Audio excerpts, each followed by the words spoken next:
如果无法回到从前，或许放手是一种解脱，又是带着爱来的，又在为过去的一些事情而纠葛。他们能够牵手订婚吗？来，掌声请出他们，掌声有请。来，主人公小张，26岁，来自山东，是一位人事部的经理；女主人公小胡，24岁，来自湖北，是一位舞蹈老师。来，有请两位。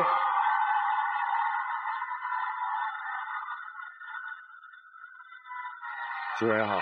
好。爱他吗？爱吧。哇，那委屈的，那艰难的，爱他吗？很爱。怎么认识的？因为我们是校友，他比我大一届。啊，师兄啊。对。然后呢？我记得08年的圣诞节吧。啊。在人人网上发一条状态说一个人好无聊，然后我一看，我说我一个人也好无聊。既然圣诞节大家都是校友的话，一起吃个饭，不让这个圣诞节那么无聊。这样就算是认识了吧。后来就有的时候打电话、发短信什么的，就是感觉很喜欢这种感觉，就是突然间有一种离不开的感觉。然后我就送他一枝花，跟他表白，就是想正式跟他开始啊。我说虽然这种表达方式就是比较大众化，但是现在没什么钱，希望你能接受，就当接受我。他什么都没说。然后就收下花了，当时，然后我有点就是兴奋，其实心里面早就肯定他了啊。当天就算是开始了吧，我都不知道怎么表达当时的兴奋。你看今天谈起来还有那个兴奋感，但是你上场的时候问你爱不爱他，你却支支吾吾。但是因为其中发生了一些比较就让我很气愤的事情。交往的时候我曾经跟他说过，我说我比较强势，我的电话你不能不接，而且挂电话的话，你不准先挂我的电话，一定要是我先挂的。这些他都答应的挺包容我的。去年的时候，他去别的地方工作，就那么2个月，有那么几天，然后他不怎么主动跟我联系，也不怎么主动跟我打电话。然后那一天晚上，我就打电话给他。他好像不大愿意跟我讲话，但凌晨2、3点钟的时候，他就跟我说他去酒吧里面跟朋友一块喝酒，喝多了特别累，就想早点休息了。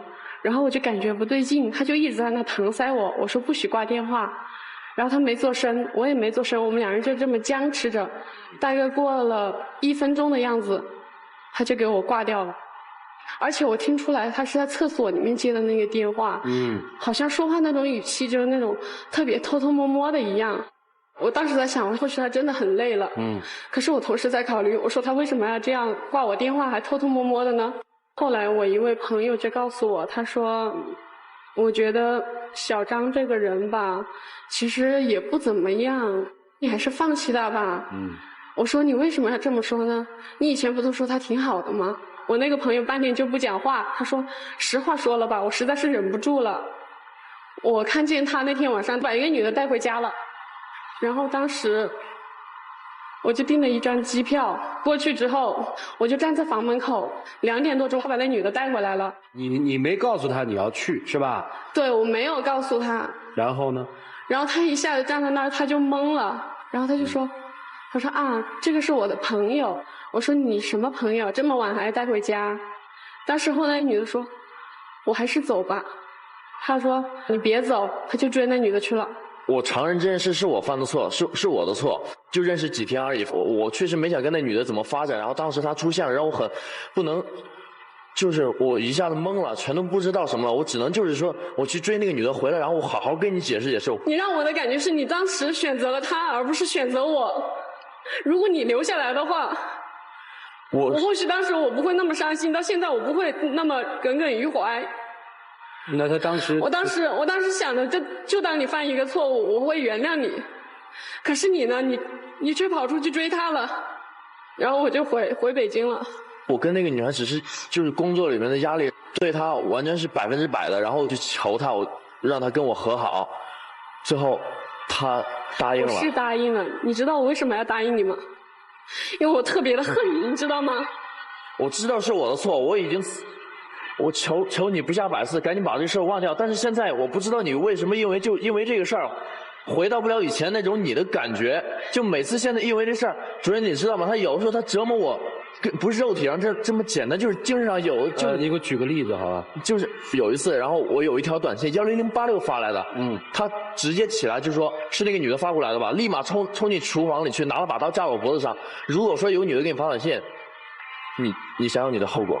我当时一下子懵了，我说我都不知道为什么他会现在变成拿一把刀啊，神经病的感觉架你脖子上，水果刀啊，就在这儿。没有，我就是想吓吓，我还是特别爱你。可是你背叛我，你知道吗？我忘不掉那一段，只要看到你的脸，我就想到你曾经这么深情的注视着另外一个女人过。那这个日子持续了多久啊？你们持续？差不多有1年吧。那就互相折磨呗，是这意思吧？真的没办法忍受，短信不能发，电话不能接，必须当着他面接，而且短信1分钟之内如果不回的话，马上到我上班的地方跟我开始闹，工作也不要了，歇斯底里的。没有，他有一个女朋友，他说就是普通朋友，可是那女的发短信说：“哎，亲爱的，你在干嘛？亲爱的，你吃饭了没有？”因为那女孩是东北女孩，特别豪爽，就适应这种，我们都没当做什么，但是在她看来就是导火索，我都不知道。但是你想要他以前，他做过这种背叛我的事儿，你想想。1朝被蛇咬，10年怕井绳。我也不想这样折磨他，我也不想这么折磨我自己。你真的1分钟他不回你短信，你去他单位啊？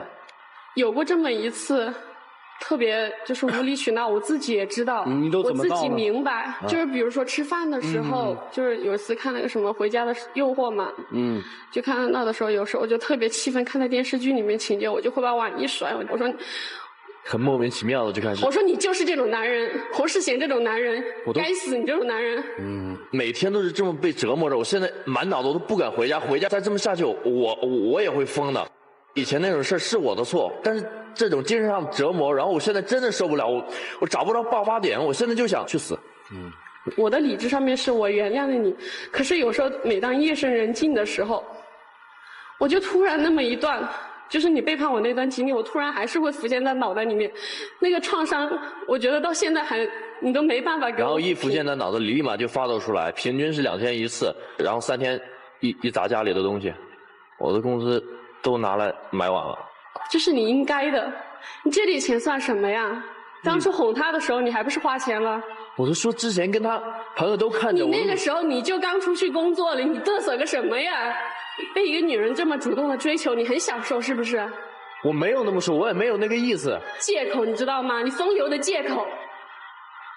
你等于把这个事情前前后后所有细节都向他坦白了是吧？没有，他没有跟我坦白。是后来慢慢一点一点的。我说你说吧，我不生气。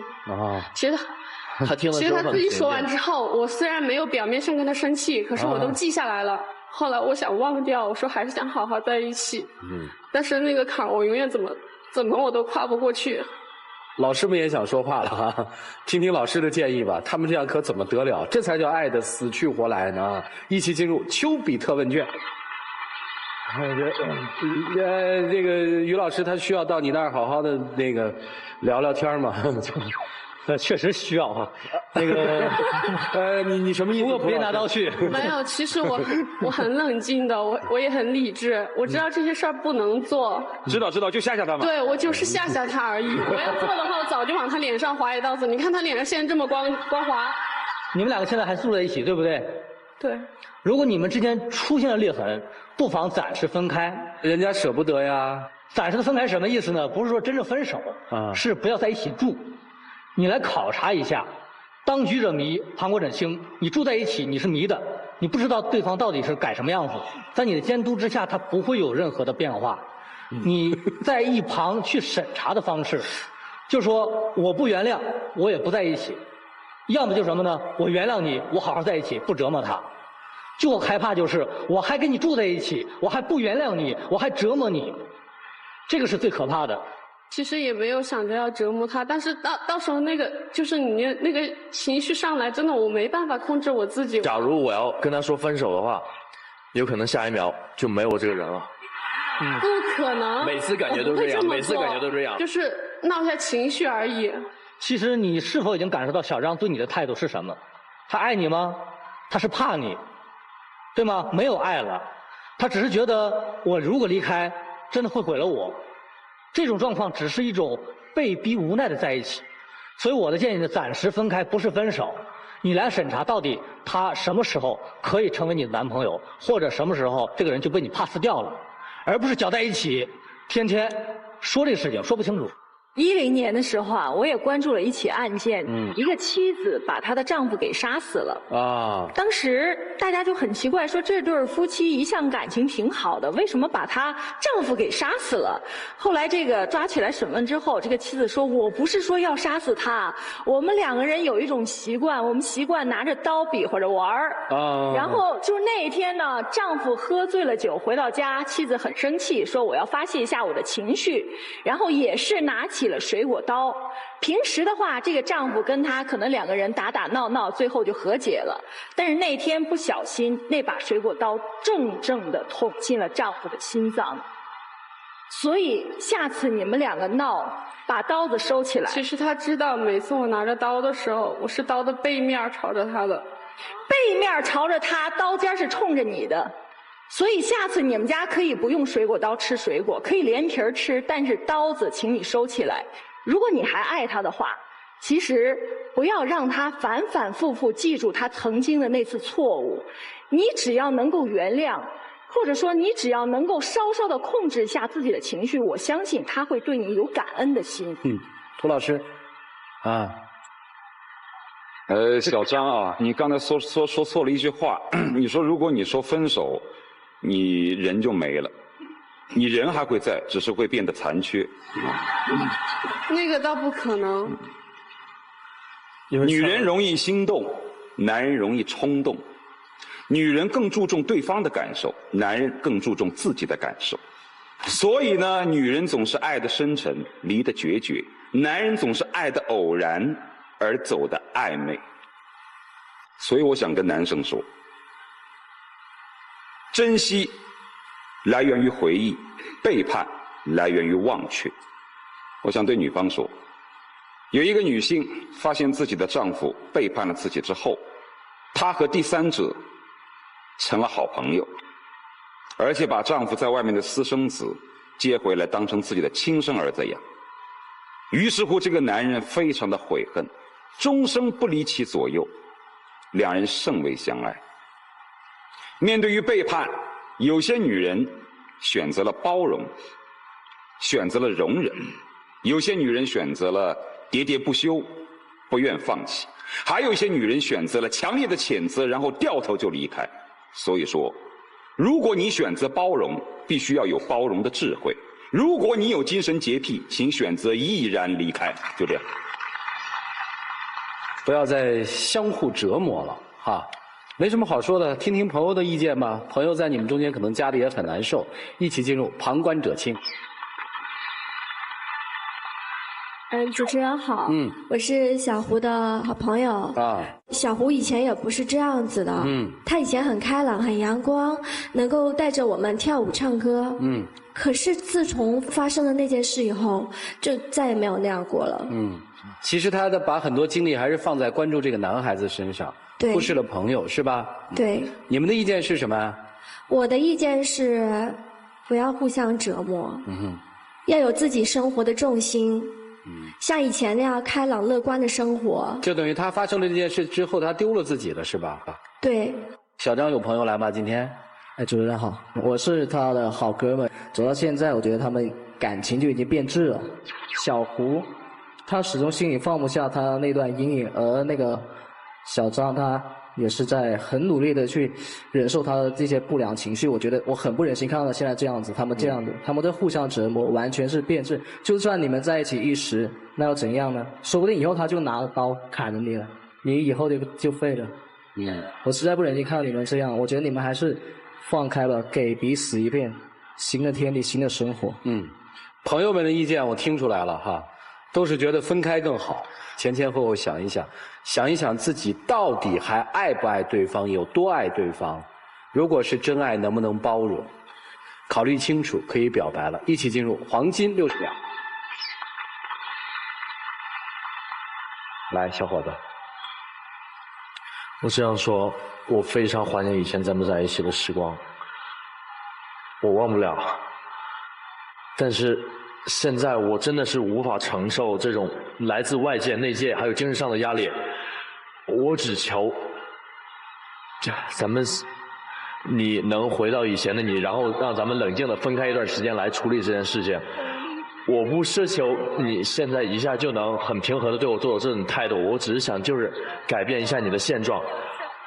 我想咱们还是分开一段时间吧，因为对不起，我真的支撑不住了，对不起。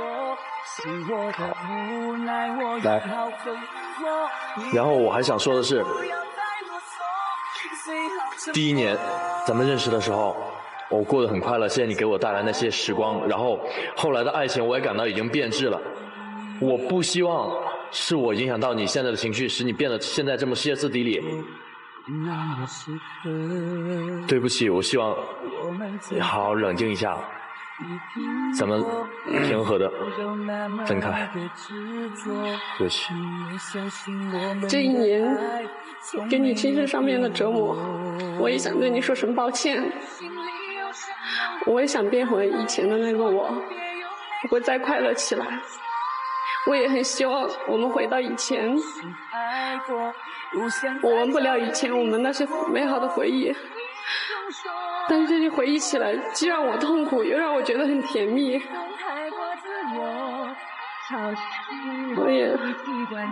我也不想再这样下去，我不想折磨你，也不想再折磨我自己。是我的错，热恋的时候怎么不说？我的无奈，我已好困惑。你能不能不要再啰嗦？谁好沉默？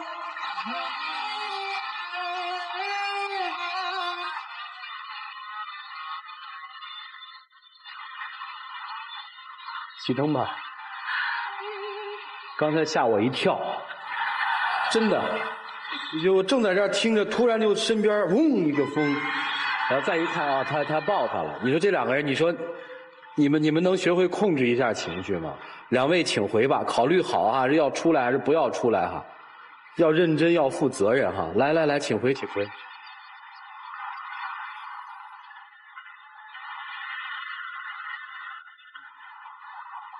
来，请关门。他们的现实生活经历再一次告诉我们，在生活里真别犯背叛的错误，犯下错误就要承担代价哈。各位拿起手里的表决器，像他们这个情况是应该继续往前走呢，还是真的像他们的朋友们所说的那样，分开也许是一个最好的选择？来，各位请选择。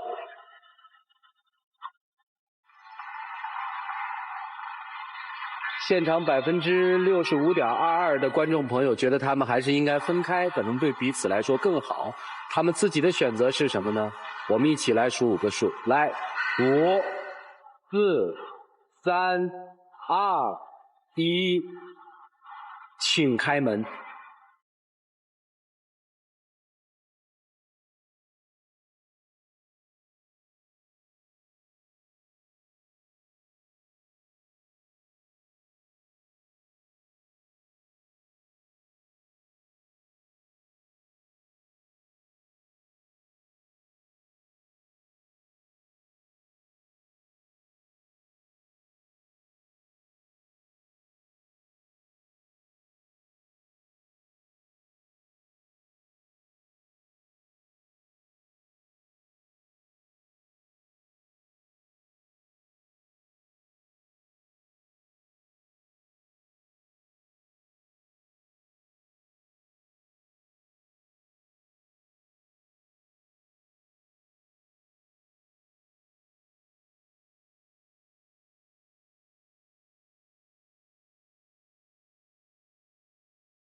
因为刚刚他在台上说，他是惧怕我，他现在已经惧怕我。我觉得我再这么下去的话，他会崩溃，我也会崩溃。所以，我想，我们还是分手比较好。我希望他以后能好好对他的对象，不要再这么样子有背叛或者不珍惜之类的。